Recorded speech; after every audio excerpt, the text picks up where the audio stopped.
एक छोटी सी कहानी सभी संतों के चरणों में समर्पित है। एक बार इसे पूरा जरूर पढ़े, क्योंकि दास ने इसे बहुत मेहनत से लिखा है। एक बार कुछ बंदर इकट्ठा हुए। वह बाग में अपने लिए आम तोड़ने जाते हैं। वह बाग में जब भी आम तोड़ने जाते थे तो वहां का मालिक उनको मारता था।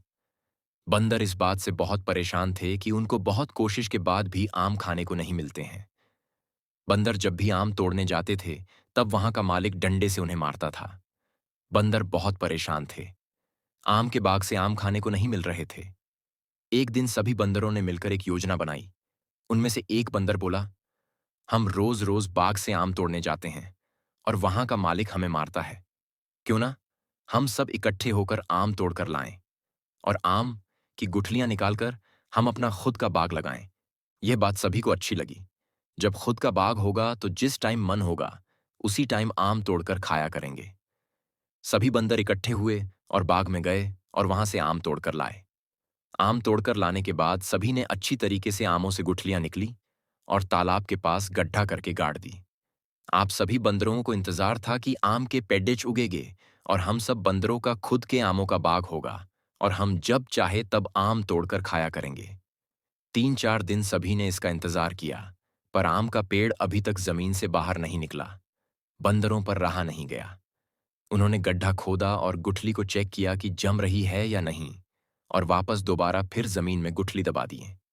फिर से दोबारा 4-5 रोज बाद गुठलियां निकाली और चेक की देखें तो उसमें से कोई अंकुर नहीं फूटा। बंदरों ऐसा निरंतर करते रहे।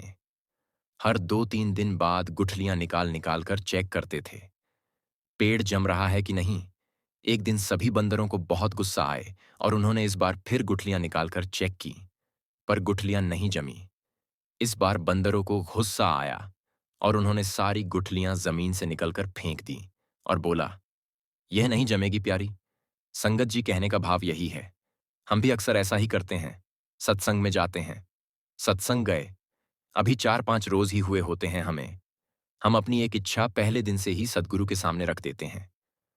5 दिन सत्संग करने के बाद अगर कोई इच्छा पूरी नहीं होती तो हमारा मन टूटने लगता है, हमारा लगाव कमजोर होने लगता है और फिर मन में सोच एक और नई इच्छा सद्गुरु के सामने रख देते हैं और 4-5 दिन का इंतजार करते हैं।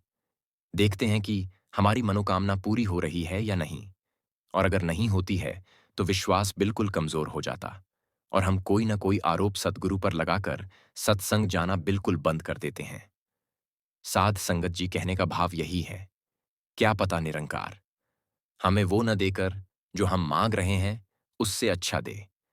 क्या पता वो बात हमारे लिए अभी खुशी का कारण है, पर आगे जाकर वह हमारे लिए दुख देने का कारण बन जाए। इसीलिए निरंकार वो न देकर कुछ और अच्छा देने वाला हो जो हमारे जीवन के लिए अच्छा हो, और हम बस उसी को पाने के पीछे पड़ जाते हैं। बस विश्वास रखे, गुठलियां जरूर जमेगी, पर हम जैसे उन बंदरों ने किया पेड़ की गुठलियां भली भांति जमीन में दबाई, फिर भी पेड़ नहीं हुआ। इसका कारण यही है, बस विश्वास की कमी थी, क्योंकि वो उनको बार बार जमीन से निकल निकल कर देखते रहे। अगर विश्वास से परिपूर्ण होकर उन गुठलियों को दबा दिया जाता और विधि विधान से जो होना चाहिए वो करते, तो एक न एक दिन वह अंकुरित होकर एक विशाल पेड़ का रूप जरूर बनती। पर हमारी सोच कुछ ऐसी हो जाती है।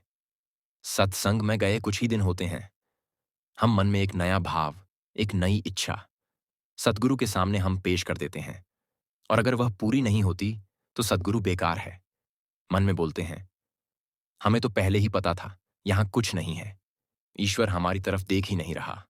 सत्संग करना ही बेकार है, जैसे सत्संग किया है तब से और फालतू का खर्चा लग गया है। साध संगत जी, हमारे विचार ऐसे ना हो, उन बंदरों की भांति हम ना करें।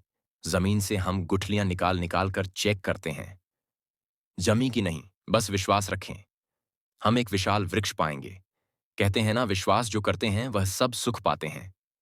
ले ले की चरण धूलि गुरु मन मुस्कुराते हैं। यह अपने संतों को सब सुख दे जाते हैं। जब सद्गुरु आते हैं तब खुशियां आती हैं। सत्संग विश्वास बनाए रखें। दास पर भी ऐसा आशीर्वाद बनाए रखें कि हम भी निराकार के चरणों से जुड़े रहे। हर दर्द का दरमान किया है मैंने, सेहरे को गुलिस्तान किया है मैंने, तूफान में भी जलाए रखे हैं दिए। जब से इस सद्गुरु पर विश्वास किया है मैंने, प्यार से कहना, धन निरंकार जी।